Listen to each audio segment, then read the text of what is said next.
Hello gardening friends, this is Overwintering Colius Part 2.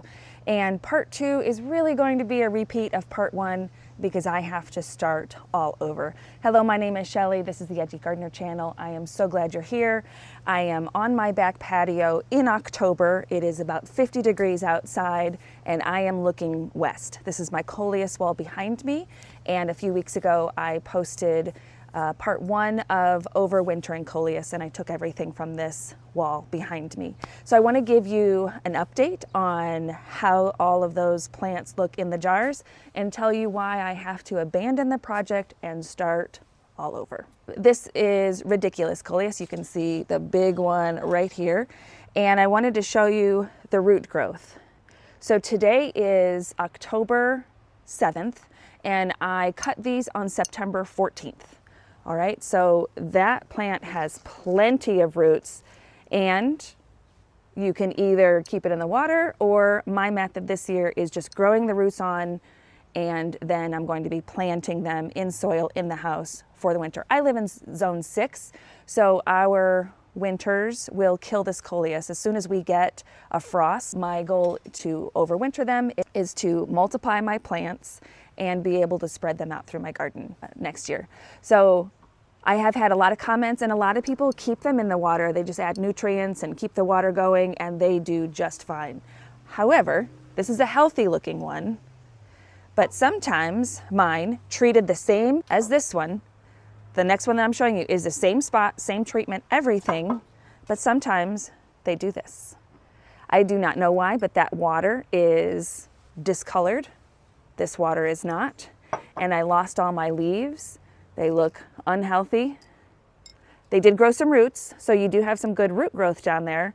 And then down here I think these are all the seeds. I mean, the shelf I had them on is covered with seeds.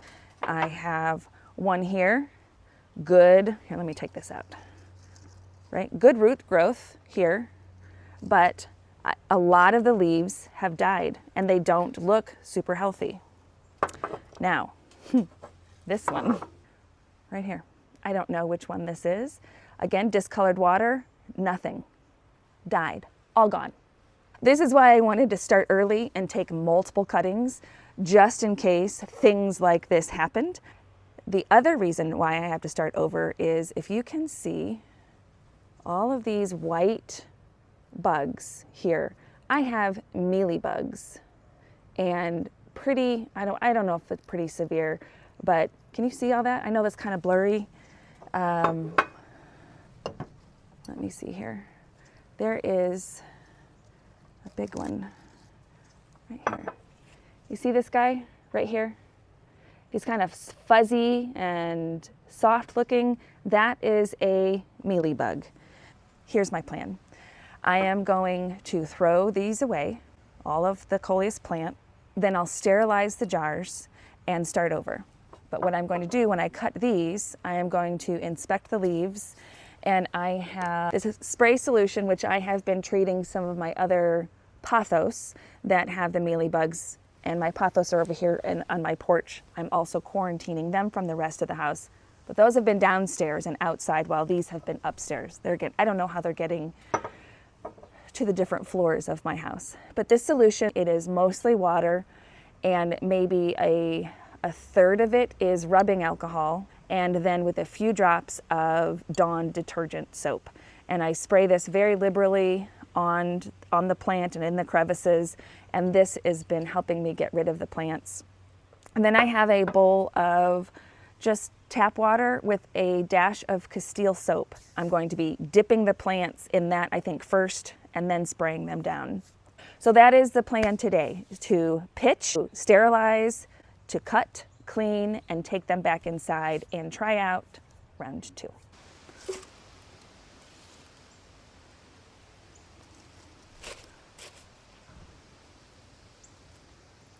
So I have my jars. They have been sterilized. I found a few more in the garage, cleaned those up.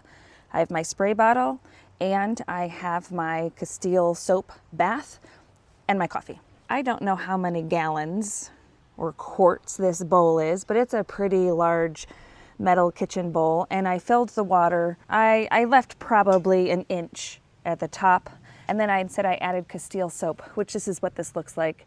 It's just pure Castile soap, and this isn't scented at all. I don't know if I ordered this online or Target.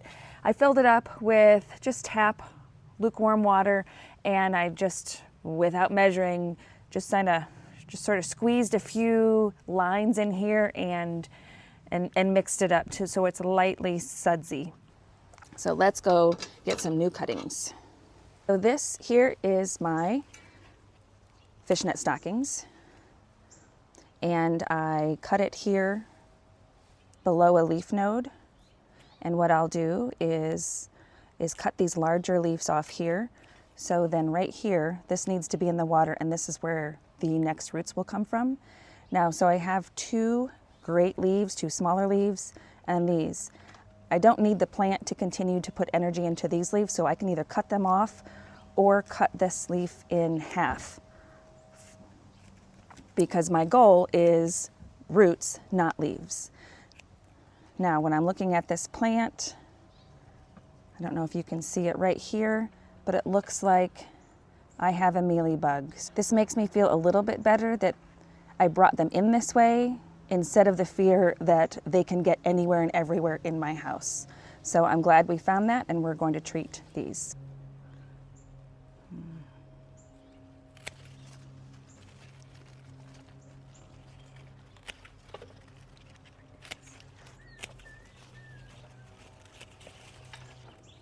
Nope. There's a mealy bug right below that. Can you get in here? So here's some mealy bugs. I've never noticed having these outside. I always thought they were an indoor bug.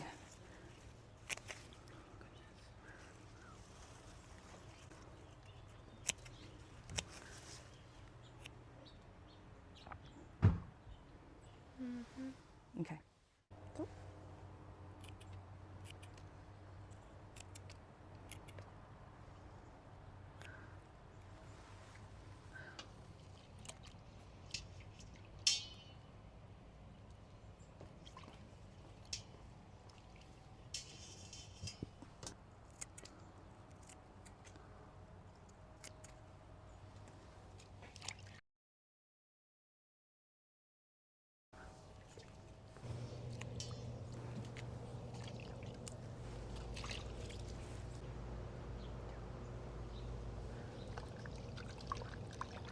So here are all of the cuttings.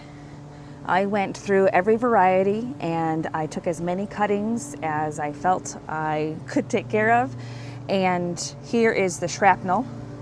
And then I have just been kind of swirling these, pushing these down, and almost like a wash machine, agitating them. I'm trying to drown the bugs. Be careful when you're swishing not to push too hard, because I have broken several stems. And this is totally experimental, so I don't know how long I need to leave these in the water, but I'm just going to leave them in here for a few minutes and then get them out and inspect a few. While those cuttings are soaking and hopefully those bugs are drowning, I've decided I just need to rip this Coleus wall out. This ups my time frame. I wanted to enjoy this for the month of October until our first frost comes and zapped them, but knowing that it's infested with mealy bugs, and my porch being over here where I am quarantining other plants with mealy bugs, it's probably not the best idea. I am going to inspect the basil. I don't know if mealy bugs are attracted to basil. It is a really strong smelling herb, so if I can't find any on there, I will leave the basil, because I did want to collect seeds from that. If not, if I just want to lean on the safe side, which I haven't decided yet if I want to be edgy or safe, I do have some more basil in the kitchen bed, and maybe I could just collect seeds from that. But I am going to start the deconstruction process, which is both sad and gratifying all at the same time. And I am just hoping that those bugs are drowning. This is a solution to my problem. If I can't get rid of the bugs, then I just lost all of my overwintering Colius from this wall. I do have some other containers around the garden that I'm also going to take from today, but I'll show you those later. Let's take this wall.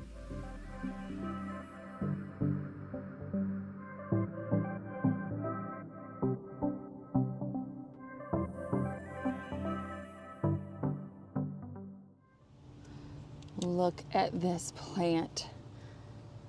This is I believe this is my Wicked Witch. That is all mealy bugs. Ugh, okay, well, I no longer feel bad about taking the plants out now. Whew, goodness. How did this happen? Oh.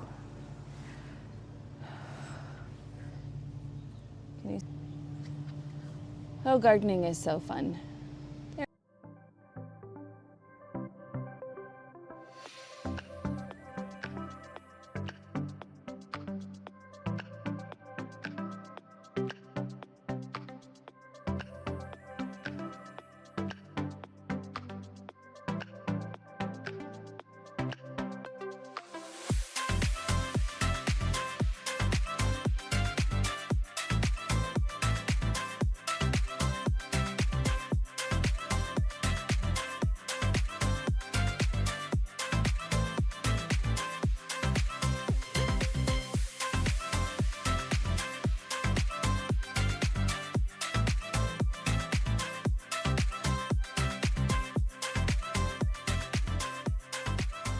Okay, so you watched me take that bed apart, and as I was savagely deconstructing that bed, I was wondering if I need to take out the soil. I need to do some research. This is my first experience with mealy bugs. I don't know if they come from the soil or came from the plants. I don't know. I'm going to clean this area up and maybe do a little bit of research, and I imagine I'm going to have to take out maybe half the soil, hopefully not all, because this is a big bed. This bed here I think is 7 or 8 feet long. It's one of Gardener's Supply raised beds, and they have several different colors, several different sizes. This fits perfectly outside that bay window. I love this bed. So Gardener Supply isn't sponsoring this, although they can someday if they want to. But here's the bowl I have, and I have been swishing these around. So I thought I was going to use my spray bottle, but I think first what I'm going to do is just inspect some of them, and if I don't see anything on the plant, I'll just put them back in the water.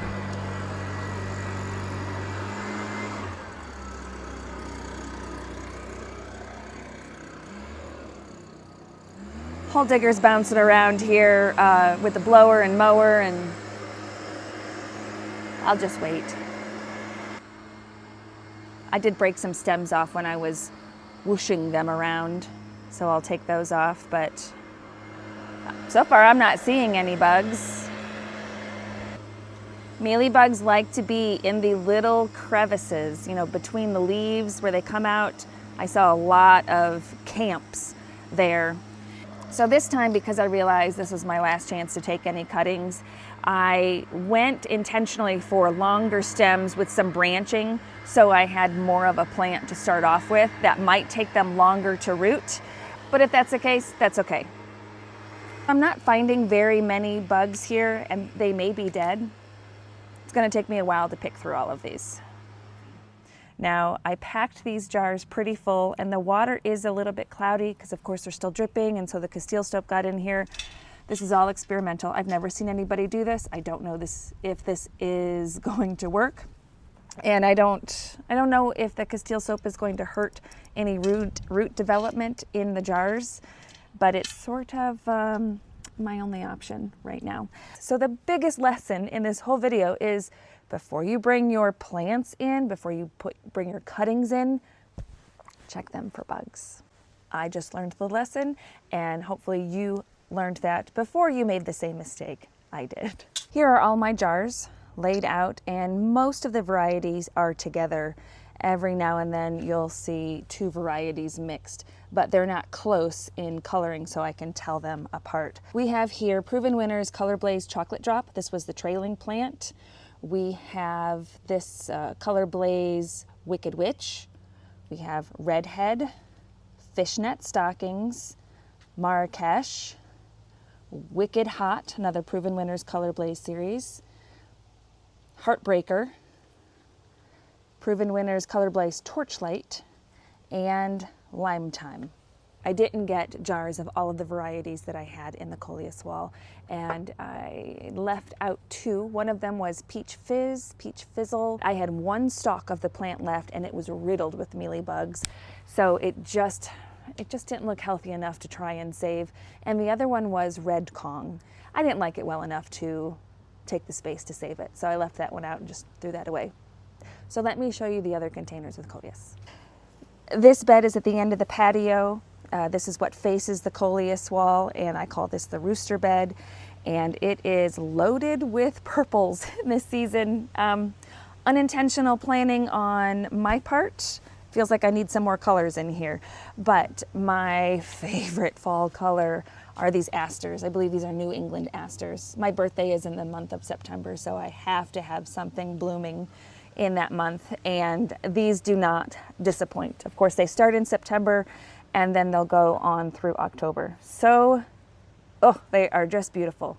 Here is one of my annual containers. I love this Robin Eggs blue container. And this is the Newly Noir Colius with some petunias down here that I shaved back, never rebloomed. And then, of course, putting on quite the show all summer long is the Play in the Blue Salvia. But I did go ahead and take some cuttings of the Newly Noir, and those are all my cuttings. Those are right here.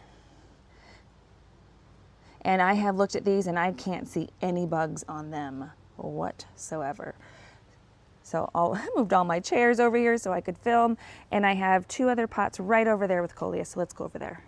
So here we are over here in the shade bed, and I have 2 blue pots, not the same pots, but similar in color, flanking this swing. That needs to be restained.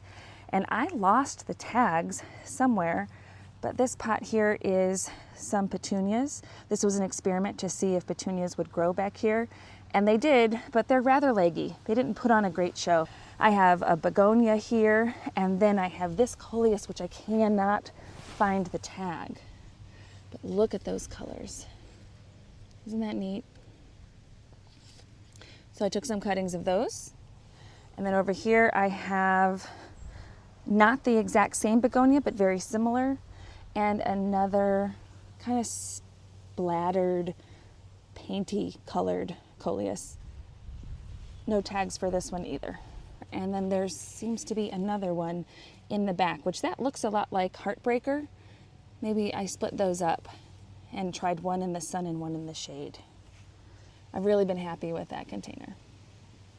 Okay, I did some digging, and the petunias that I have in here, see if I can focus, were Daddy Sugar petunias. The begonia is a Rex begonia fire spike. The Coleus in the second pot is Florida Sunrose. The last part of my garden I call the west end because it is the furthest west in my garden. You know, these names aren't super creative. This is an area I've been trying to work on all year, and I think next year I will plant some of those Coleus cuttings if they last through the season and add some more color. It's too green right now. Now I'm on the other end of the shade bed. We were just over there, and I have a pot. I have a container hidden over here underneath those giant elephant ears, and behind this hydrangea with beautiful leaves that never blooms. But underneath here I have some caladiums, and then I have more Coleus there, which they've done a great job. These elephant ears have been fantastic. I've been loving them. That was sort of a worry-free container. I planted it up, added some water, and I have not touched it since, other than to come out here and just marvel at these elephant ears. They're monstrous. Looking at the elephant ears for comparison, there it is. That's huge. I got these at a box store, I think Lowe's or Menards 2 years ago, and overwintered them. You know, I dig them up, dry them out, put them in a bag, put them in a closet, and then bring them out in the spring, and they turn out like this. Gardening is just amazing. So all of the cuttings that I took today are drying in the sun.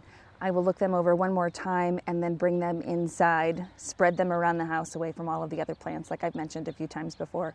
So this was part 2 of the Overwintering Colius 2023 project. Thank you so much for joining me on this journey. I love to hear your experience with Colius and your process in overwintering. So thanks again so much, and guys, I hope you have time in your gardens. Bye-bye.